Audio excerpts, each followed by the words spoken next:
দর্শক বিরতির আগে বলছিলাম গুমের অভিযোগে এনটিএমসির সাবেক মহাপরিচালক মেজর জেনারেল অবসরপ্রাপ্ত জিয়াউল হাসানকে আন্তর্জাতিক অপরাধ ট্রাইব্যুনালে হাজির করা হয়েছে এবং বিষয়টি নিয়ে আরেকটু বিস্তারিত জানতে চাই আন্তর্জাতিক অপরাধ ট্রাইব্যুনাল থেকে যুক্ত হচ্ছেন সহকবি সৈকত সাদিক। সৈকত, শুনানি কতক্ষণ লাগতে পারে একটু জানাবেন, এখন এই মুহূর্তের যে বাস্তবতা সেটা একটু ব্যাখ্যা করবেন, সাথে অবশ্যই জিয়াউল হাসানের বিরুদ্ধে যে অভিযোগ সে অভিযোগের বিষয়টা একটু বলবেন এবং আর কাউকে হাজির করা হবে কিনা আজকে ট্রাইব্যুনালে। রাকিব, আন্তর্জাতিক অপরাধ ট্রাইব্যুনাল কিন্তু বসেছে, তবে এনটিএমসির যে সাবেক মহাপরিচালক যিনি জুলাই আগস্টের গণহত্যা মামলায় গ্রেপ্তার হয়েছিলেন সেই জিয়াউল হাসানের মামলার শুনানিটা এখন পর্যন্ত শুরু হয়নি, হয়তো কিছুক্ষণের মধ্যে শুরু হবে। তাকে সকাল 10:30টার পরে কিন্তু রাজধানীর কেরানীগঞ্জের কেন্দ্রে যে কেন্দ্রীয় কারাগার রয়েছে সেখানে কিন্তু থেকেই শুধু এই জিয়াউল হাসানকেই এই ট্রাইব্যুনালে নিয়ে আসা হয়েছে। আপনি জানেন যে জুলাই আগস্টের গণহত্যার মামলায় তাকে গ্রেপ্তারের পর গত 19শে নভেম্বর তাকে ট্রাইব্যুনালে একবার নিয়ে আসা হয়েছিল এবং তার বিরুদ্ধে তদন্ত শুরু হয়েছিল, সেটা জুলাই আগস্টের গণহত্যার মামলায়।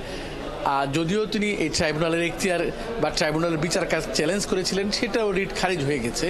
তবে আজকে যে মামলাটি তাকে নিয়ে আসা হয়েছে সেটা হচ্ছে গুমের ঘটনায় দায়ের করা একটি মামলা। সেই মামলায় গত 6 জানুয়ারি ট্রাইব্যুনালের চেয়ারম্যান বিচারপতি গোলাম মর্তুজা মজুমদারের নেতৃত্বাধীন 3 সদস্যের বেঞ্চ এই পতিত আওয়ামী লীগ সরকারের যে প্রধানমন্ত্রী এখন যিনি ভারতে রয়েছেন সাবেক প্রধানমন্ত্রী শেখ হাসিনা তিনি সহ এবং সাবেক যে আইজিপি র্যাবেরও মহাপরিচালক ছিলেন বেনজির আহমেদ, এই এনটিএমসির মহাপরিচালক জিয়াউল হাসান সহ 12 জনের বিরুদ্ধে গ্রেপ্তারি পরোয়ানা জারি হয়েছিল এই গুমের ঘটনার মামলায়।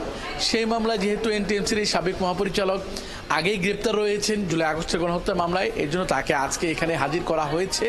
আর অন্য যেসব আসামি এই গুমের মামলা তারা এখনও গ্রেপ্তার হননি, তবে কিছুক্ষণের মধ্যে কিন্তু ট্রাইব্যুনালে এই বিষয়ে শুনানি শুরু হবে।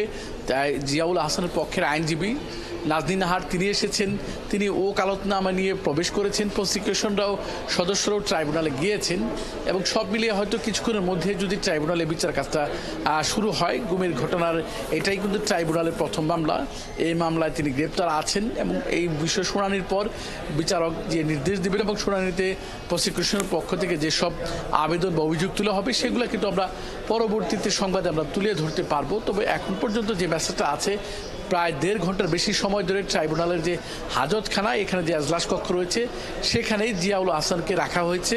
এখন ট্রাইব্যুনালে 1971 সালের যে মানবতা বিরোধী মামলা সেগুলো আমার কার্যক্রমটা শুরু হলে নিশ্চয়ই সৈকত সাদিক আরও একবার ফিরবো আপনার কাছ থেকে এবং সেই আপডেটগুলো জানার চেষ্টা করবো। আন্তর্জাতিক অপরাধ ট্রাইব্যুনাল থেকে যুক্ত হয়েছিলেন সহকর্মী সৈকত সাদিক।